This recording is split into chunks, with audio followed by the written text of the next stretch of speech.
있는 용액을 전기투석 공정을 통해서 전기투석 공정에 도입을 했을 때 생기는 마오염에 대한 연구입니다.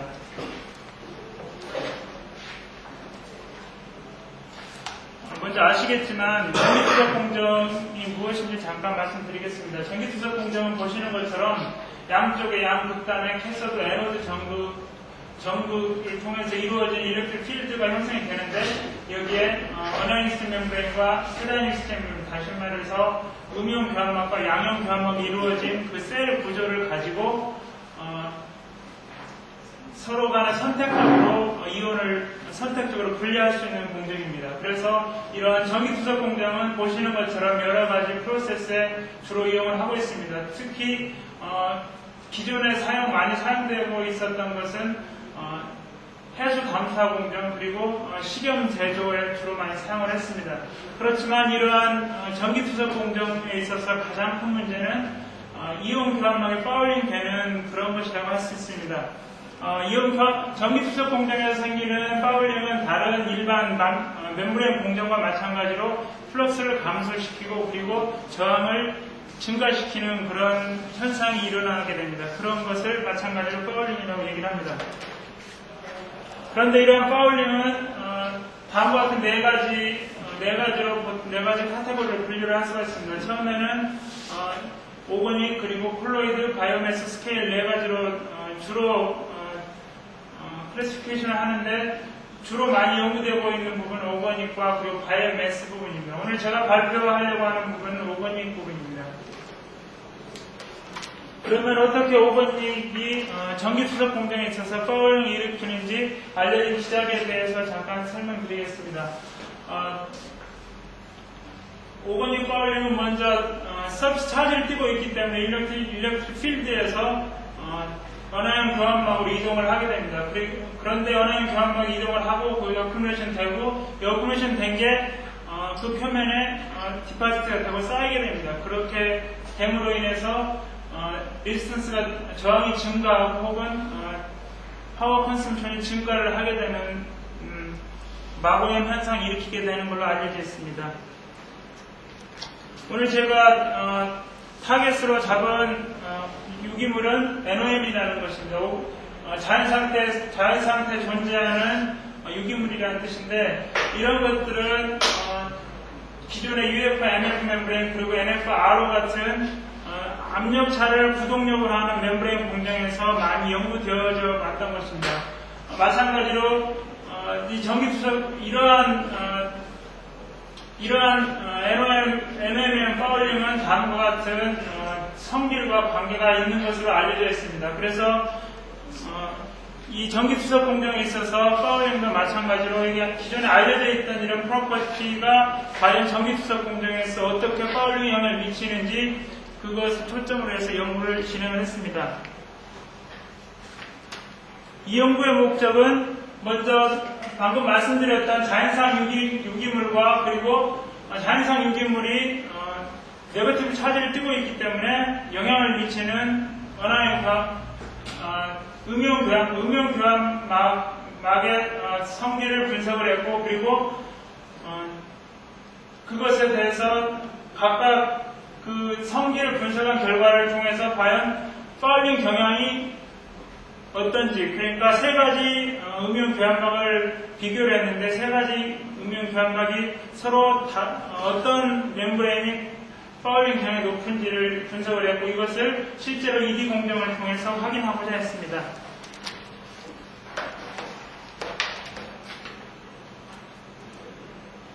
자연상 유기물은 다음과 같은 방법을 통해서 분석을 했습니다.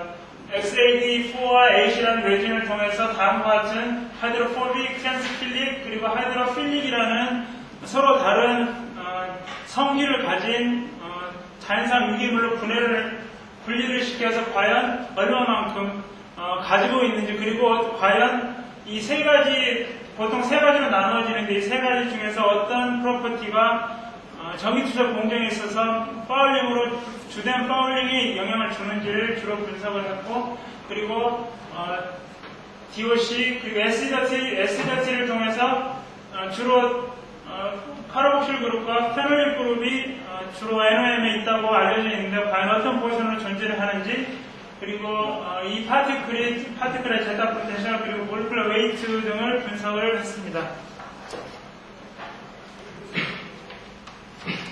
그리고 여기에 사용되어진 음이온 교환막은 일본의 도쿠야마에서 만든 AMX 그리고 AM은-ACM이라는 상용화된 음이온 교환막을 사용을 했고, 다음과 같은 메소드를 통해서 음이온 교환막을 분석을 했습니다. 그리고 여기에서 주어진 NOM과 그리고 음이온 교환막을 이용을 해서 다음과 같은 실험을 했습니다. 그래서 주로 파울링 이펙트로 보고자 했던 부분은 컨덕티벌 체인지와 그리고 셀 리스턴 체인지, 그리고 과연 전기투석 공정 전후에 있어서 과연 NOM이 어떻게 변하는지, 주로 그 변화에 대해서 연구를 했습니다. 먼저 NOM의 분석 결과를 먼저 보여드리겠습니다. NOM은 낙동강물에서 원수를 떠서 그것을 RO를 통해서 필트레이션하고 그것을 농축시킨 것입니다. 그래서 DOC가 550 ppm 정도 됐고, 그리고 몰큘러 웨이트 디스트리뷰션은 100과 3500 사이에 존재했습니다. 그리고 하이드로포빅 58%로서 굉장히 하이드로포빅이 많은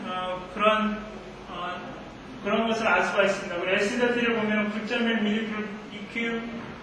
mg/g으로서 카르복실 그룹이 80%를 차지를 하고 있습니다. 그래서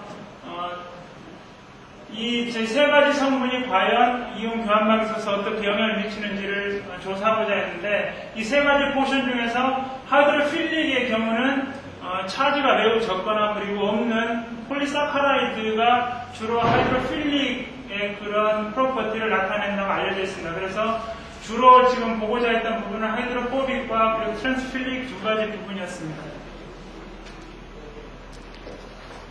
먼저 측정되어진 NOM의 몰큘러 웨이트 디스트리뷰션을 보여드리겠습니다. 하이드로필릭 그리고 트랜스필릭, 하이드로포빅 순으로 몰큘러 웨이트가 증가하는 것을 볼 수가 있습니다. 그래서 하이드로포빅의 경우는 몰큘러 웨이트가 1800 정도, 트랜스필릭은 1650, 그리고 하이드로필릭은 670 정도 되는 낮은 몰큘러 웨이트를 보이고 있습니다. 그래서 보통 전기투석 공정에서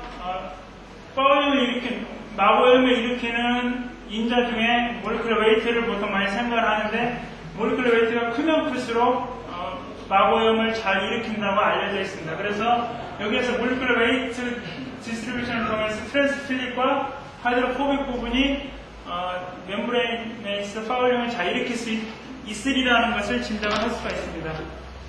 그리고 마찬가지로 트랜스필릭과 하이드로포빅의 제타 포텐셜을 측정을 했는데 마이너스 25mV 정도의 굉장히 하이리 네거티브한 프로퍼티를 가지고 있는 것을 알 수가 있습니다. 그래서 결론적으로 트랜스필릭과 NOM에 있는 트랜스필릭 그리고 하이드로포빅 NOM은 몰큘러 웨이트도 크고 그리고 굉장히 하이리 네거티브한 프로퍼티를 가지고 있기 때문에 이온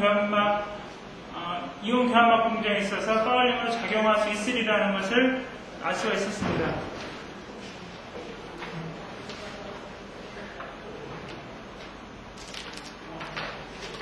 그러면 과연 그것 어떻게 NOM이 음이온 교환막에 영향을 미치는지 알아보기 위해서, 이것은 지금 버진 멤브레인은 테스트를 하지 않은 멤브레인이고 테스트한 후에 그 값의 변화를 살펴봤습니다. 그래서 전기 저항을 살펴보면 AMX 경우는 증가를 했고 AMX 증가를 하고 AM1도 마찬가지로 증가를 하는 것을 볼 수가 있습니다. ACM 같은 경우에는 그다지 큰 값의 추이를 보이지 않고 있습니다. 그래서 AMX와 AM1을 살펴보면은 지금 전기 저항이 둘 다 증가를 했습니다. 전기 저항이 증가했다는 것은 가장 일반적인 그런 파울링 텐던시라고 알려져 있습니다. 그래서 어느 정도 지금 파울링이 진행되어 있다는 것을 알 수가 있습니다. 그리고 이오닉 신디 캐패시티의 경우는 그 멤브레인이 이온 교환막이 가지고 있는 펑셔널 그룹과 관계가 있습니다. 그래서 펑셔널 그룹이 많을 경우에는 많다는 것은 이오닉스 캐패시티가 높다는 것입니다.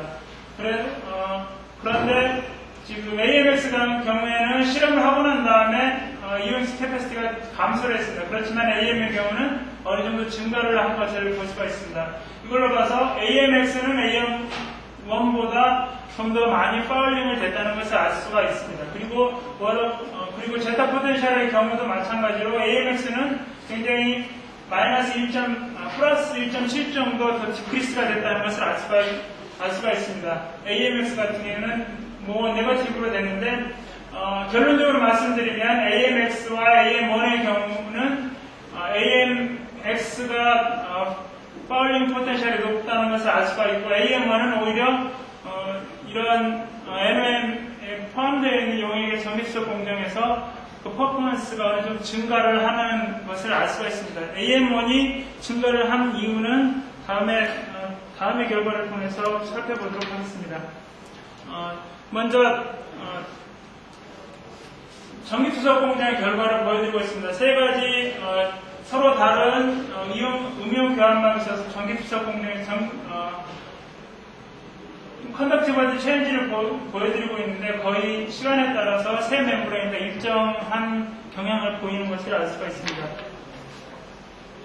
그리고 마찬가지로 셀 리스턴스 변화를 보여드리고 있는데, 세 멤브레인과 마찬가지로 거의 일정한 변화를 보이고 있습니다. 그렇지만 이쪽 지금 600분이 넘어간 부분에서는 ACN이 갑자기 증가를 하고 있는데, 이쪽 부분은 아까 먼저 발표했었던 강문성 학생께서 발표를 했었지만, 이쪽 600분 이상에서 일어나는 현상은 컨센트럴 폴라라이제이션이라고 보통 알려져 있습니다. 그러니까 지금 이쪽은 이온 제거가 거의 다 되었기 때문에 생기는 그런 현상이기 때문에 지금 이쪽 부분만 살펴보면은 세 가지 멤브레인과 거의 비슷한 경향을 볼 수가 있습니다. 그래서 컨덕티비티와 셀 리스턴스를 비교해 봤을 경우에는 NOM은 음이온 교환막에 영향을 미치지 않는 것처럼 생각을 할 수가 있습니다. 이 이유는 NOM이 음이온 교환막에 영향을 미치지 않은 게 아니고, 아까 보셨던 것처럼 1700에서 1800 달턴 정도 하일리 몰큘러 웨이트를 가진 NOM이 멤브레인 서피스 디파츠가 되는데, 이게 굉장히 컴팩트한 그런 레이어를 형성하는 게 아니고 어느 정도 루즈한 캡 레이어를 형성을 하기 때문에 소듐 이온과 포타슘 이온의 트랜스포트에는 영향을 미치지 않았기 때문에 셀 레지스턴스와 그리고 컨덕티비티에는 영향을 미치지 않은 것으로 생각을 할 수가 있습니다. 다음은 과연 아까 파울링 메커니즘에 대해서 말씀드리면서 디파트가 되기 때문에 파울링 일으킨다고 했는데, 그것을 확인하기 위해서 시간에 따라서 디파트 양을 계산했습니다. 그래서 보시면 거의 400분까지는 거의 변화가 없다가 400분 이상에서는 디파트가 된 양이 증가를 하는 것을 볼 수가 있습니다. 그래서 이 파울링이 이 멤브레인이 이 전기투석 공정에서 파울링이 되어 있다는 것을 알 수가 있었습니다. 그리고 전기투석 공정을 마치고 나서 세 가지 멤브레인에 대해서 각각 분석을 했습니다. 그래서 분석을 했는데, 여기서 보실 부분은 클리닝 솔루션에 의해서 리커버리 된 이 부분이 가역적인 파울링이라고 보통 정의를 하고, 이쪽 마지막 부분은 비가역적인 파울링으로 보통 정의를 하고 있습니다. 그런데 가역적인 파울링은 3에서 3.0에서 3.3% 정도 거의 일정한 것을 보여주고 있지만, 비가역적인 파울링은 2.5, 그리고 0.2, 0.9로서 AMX가 매우 높은 값을 보여주고 있습니다. 그래서 AMX 표면에 다른 멤브레인보다도 많은 양의 자연상 유기물이 디파스가 됐다는 것을 알 수가 있습니다. 그러면 아까 분석했었던 NOM의 그 특성 중에서 하이드로포빅 그리고 트랜스필릭, 하이드로필릭이 과연 어떻게 전기투석 공정에 영향을 미쳤는지 살펴보겠습니다. 그래서 아이솔레이트 되지 않은 상태에서 토탈은 2.67mg/L 정도의